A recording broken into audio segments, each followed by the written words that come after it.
चर्चा के इस दौरान बिरला ने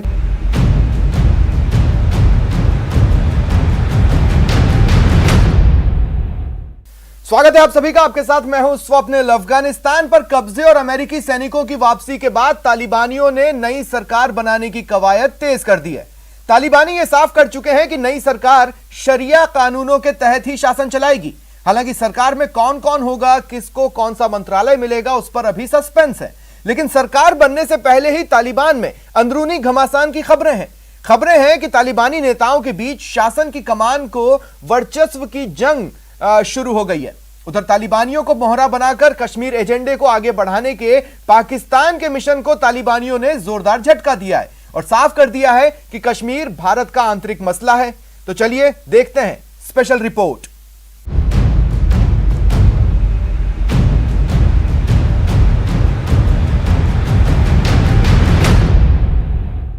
अफगानिस्तान पर कब्जे और अमेरिकी सैनिकों की वापसी के बाद तालिबानियों ने नई सरकार बनाने की कवायद तेज कर दी है। तालिबानी ये साफ कर चुके हैं कि नई सरकार शरिया कानूनों के तहत ही शासन चलाएगी। सरकार में कौन कौन होगा, किसको कौन सा मंत्रालय मिलेगा और उस सरकार का अंतिम स्वरूप क्या होगा, इस पर अभी आखिरी फैसला नहीं हो सका है। फिलहाल यह कहा जा सकता है कि सरकार बनाने का काउंटडाउन शुरू हो चुका है। दावा तो यहां तक किया जा रहा है कि 2 दिनों के अंदर नई सरकार आकार ले लेगी। काबुल से अमेरिकी सेना की विदाई के साथ ही तालिबान का जश्न और हर तरफ लड़ाकों की तैनाती के बाद अफगानिस्तान में सरकार बनाने को लेकर हलचल आखिरी चरण में पहुंच चुकी है। अफगानिस्तान में 1 हफ्ते में तालिबान सरकार बनने के दावे किए जा रहे हैं।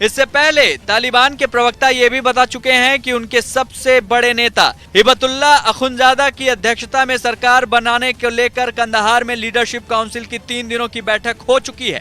बताया जाता है कि तालिबान ने तय कर लिया है कि अफगानिस्तान की नई सरकार की सूरत कैसी होगी। बताया गया कि अफगानिस्तान में तालिबान सरकार ईरान की तर्ज पर बन सकती है। सरकार का सबसे बड़ा नेता हिबतुल्लाह अखुंजादा हो सकते हैं, जो कंदहार में ही रहेंगे। सरकार चलाने के लिए सुप्रीम काउंसिल बनाई जाएगी। सुप्रीम काउंसिल में 11 से 72 सदस्य हो सकते हैं। मुल्ला बरादर या मुल्ला याकूब पीएम बन सकते हैं।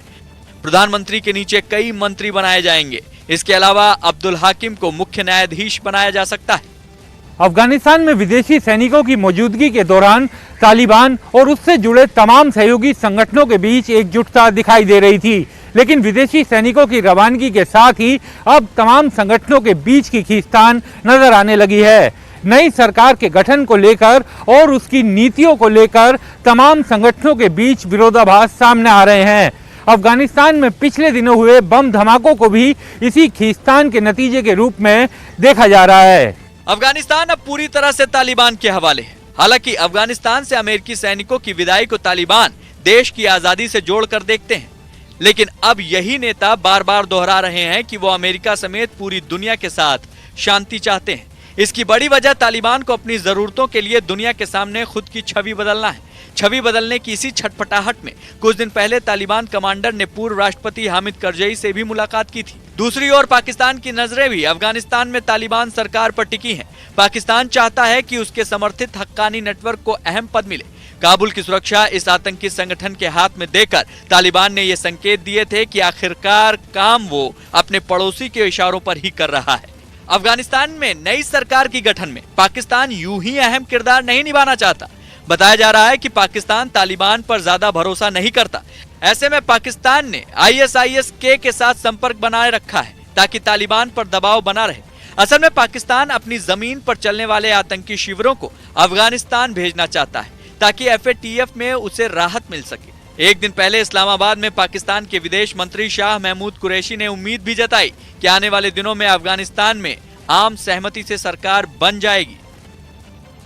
सारी दुनिया जिस तालिबानी सरकार की सूरत देखने के लिए बेकरार है, उन तालिबानियों के बीच सरकार बनने से पहले ही अंदरूनी कलह तेज हो गई है।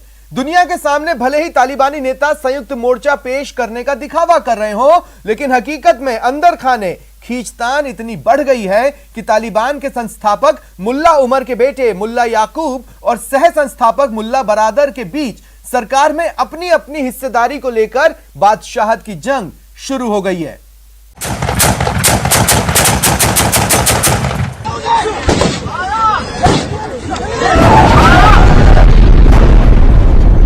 हर वक्त बारूद बरसाने का भरपूर इंतजाम कंधे पर लेकर चलने वाले तालिबान अब सत्ता के पायदान तक पहुंच गए हैं। कंदहार से काबुल तक उनका कब्जा है, लेकिन अमेरिकी फौज से अफगानिस्तान को आजाद कराने के बाद अब उनके सामने सबसे बड़ी चुनौती है अंदरूनी गुटबाजी और टकराव को रोकना।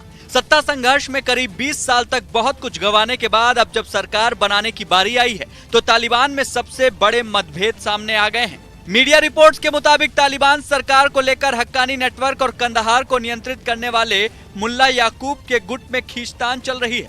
तालिबान नेता इस बात से चिंतित हैं कि कंदहार का अफगान समर्थक गुट और हक्कानी का पाकिस्तान समर्थक गुट आमने सामने हो सकते हैं। दावा किया जा रहा है कि अफगानिस्तान में सरकार बनाने को लेकर याकूब और हक्कानी गुट में फूट पड़ गई है। सरकार में अपने अपने गुट के लोगों को खास महत्व देने के लिए इस मुद्दे पर यह अंदरूनी टकराव हो रहा है। दरअसल मुल्ला उमर का बेटा मुल्ला याकूब कैबिनेट में सेना से जुड़े लोगों को रखना चाहता है, वहीं मुल्ला बरादर सेना के लोगों को कैबिनेट से दूर रखने के पक्ष में है। याकूब गुट पाकिस्तान समर्थक गुटों पर भरोसा करता है, जबकि मुल्ला बरादर पाकिस्तान समर्थक गुटों पर आंख बंद करके भरोसा नहीं करता।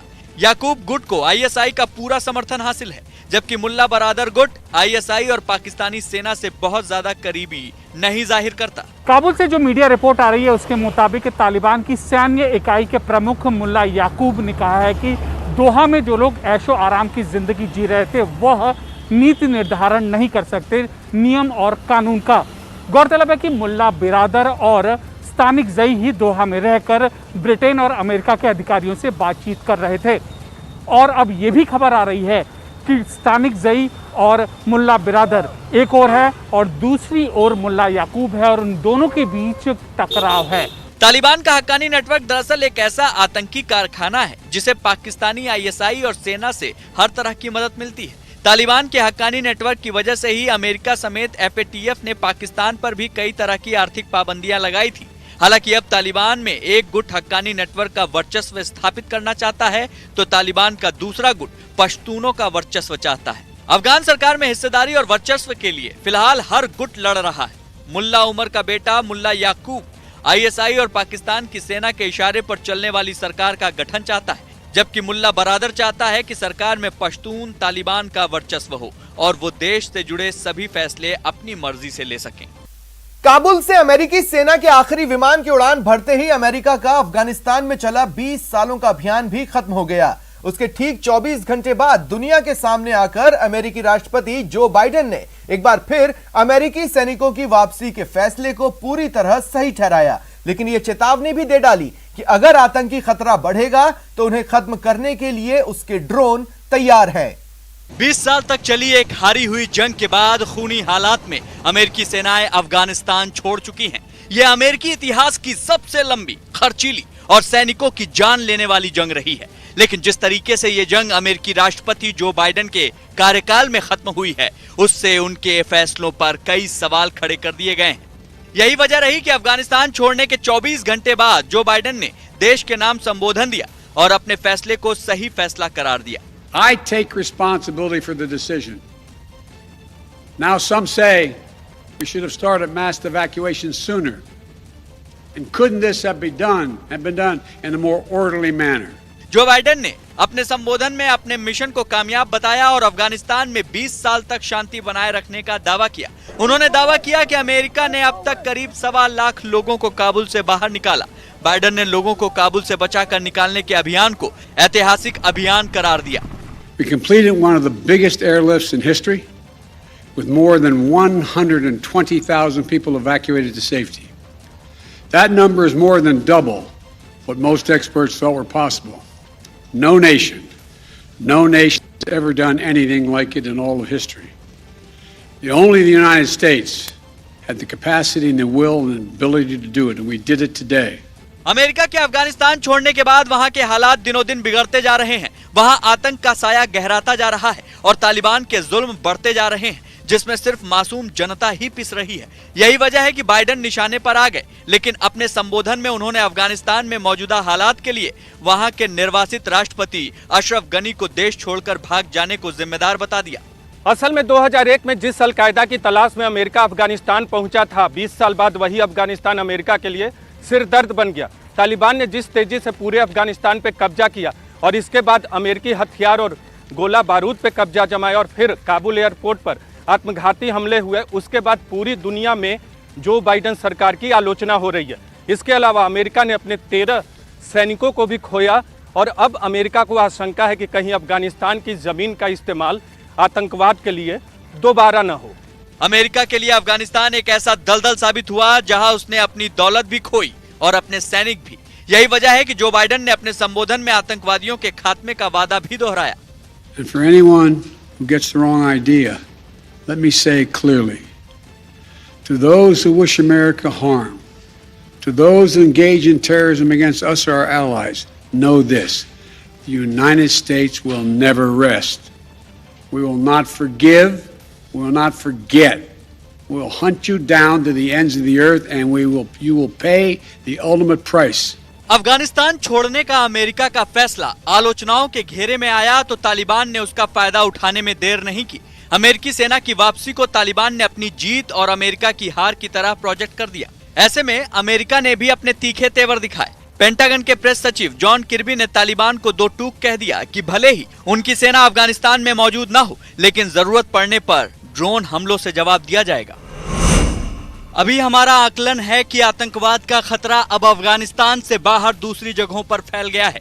उदाहरण के लिए एशिया, यूरोप और खासकर उत्तर अफ्रीका। इसलिए हमें उन क्षेत्रों पर भी ध्यान देना होगा। हम इस बात का आकलन नहीं करते हैं कि इस समय अफगानिस्तान से निकलने वाली हमारी राष्ट्रीय सुरक्षा को कोई बड़ा खतरा है, लेकिन हम यहाँ अपना हाथ नहीं खड़ा करने जा रहे। हम इससे नजरें हटाने वाले नहीं हैं। आसमान में हम बहुत मजबूत हैं। हमें जब और जहां जरूरत होगी हम उनका उपयोग करना जारी रखेंगे। जो बाइडेन ने अफगानिस्तान से अपनी सेना की वापसी को एक लंबी जंग का अंत बताया। बाइडेन ने अपने देश के लोगों को यह बताने की कोशिश भी की कि उनका फैसला देश हित में रहा, लेकिन अफगानिस्तान में अमेरिका का 20 साल का वक्त उसके इतिहास का कभी न भुलाया जा सकने वाला चैप्टर बन गया है। और यहां रुकेंगे एक छोटे से ब्रेक के लिए, कहीं जाइएगा नहीं, जल्द हाजिर हो रहे हैं।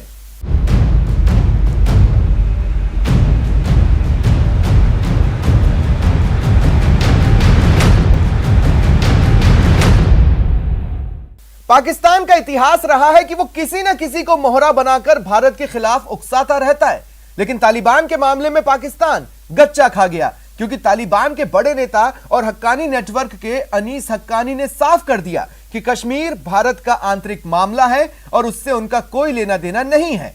न्यूज 18 ने उन भारत से सरोकार रखने वाले तमाम मुद्दों पर अनीस हक्कानी से बात की। जश्न मनाने का ये तालिबान का अपना अंदाज है। जैसे ही अमेरिकी फौज का हवाई जहाज अपने सैनिकों की आखिरी खेप लेकर आसमान में उड़ा, तालिबान के लड़ाकों ने अपनी बंदूकों का मुंह आसमान की तरफ खोल दिया और एक तरह से अमेरिकी फौज के अफगानिस्तान से जाने का जश्न मनाया। अमेरिकी फौज के काबुल से जाते ही वहां के हवाई अड्डे पर तालिबान की टुकड़ियां और नेता नजर आने लगे। हवाई अड्डे पर कब्जा करने के बाद मंगलवार को पूरे अफगानिस्तान की राजधानी में 20 साल की जंग के अंत की खुशी में जमकर गोलियां दागी गईं। अफगानिस्तान में तालिबान के नाम का सिक्का चल रहा है और ये बात भी सही है कि तालिबान को लेकर दुनिया में जितनी मुंह उतनी ही बातें हो रही है। कयासों के लंबे सिलसिले जारी है और ऐसे में एक सवाल जरूर उठता है कि आखिर तालिबान का भारत को लेकर क्या रवैया रहने वाला है। तमाम अफवाहों के बीच अगर इस सवाल का कोई जवाब दे सकता है तो वो सिर्फ तालिबान का नेता ही दे सकता है। काबुल पर कब्जे के बाद तालिबान के टॉप लीडर और हक्कानी नेटवर्क के नेता अनस हक्कानी अफगानिस्तान की राजधानी काबुल में ही है। दावा किया जा रहा है कि अफगानिस्तान में नई सरकार बनने के सिलसिले में जो बातचीत के दौर चल रहे हैं उनमें अनस हक्कानी भी शामिल है। अफगानिस्तान में तेजी से बदलते हालात पर भारत की भी नजर है, लिहाजा न्यूज 18 ने तालिबान के टॉप नेता अनस हक्कानी से बातचीत की। मेरा पहला सवाल आपसे यही है कि 20 साल बाद फिर से तालिबान अफगानिस्तान पर काबिज है। बात अब अमन की है, बात अब स्टेबिलिटी की है। आपको क्या लगता है आगे क्या होगा? बिस्मिल्लाहिर्रहमानिर्रहीम। ये खुदा का एक बड़ा इनाम है जो हमारे ऊपर उसने हमको दे दिया, अता कर दिया। हमने इस इनाम के लिए, हमने इस हदफ के लिए 20 साल जद्दोजहद कोशिश कर दिया। हमारे लिए बहुत खुशी का दिन है, हमारे आज़ादी का दिन है, हमारे सब लोगों के लिए, सब लोग इस पर बहुत खुश हैं।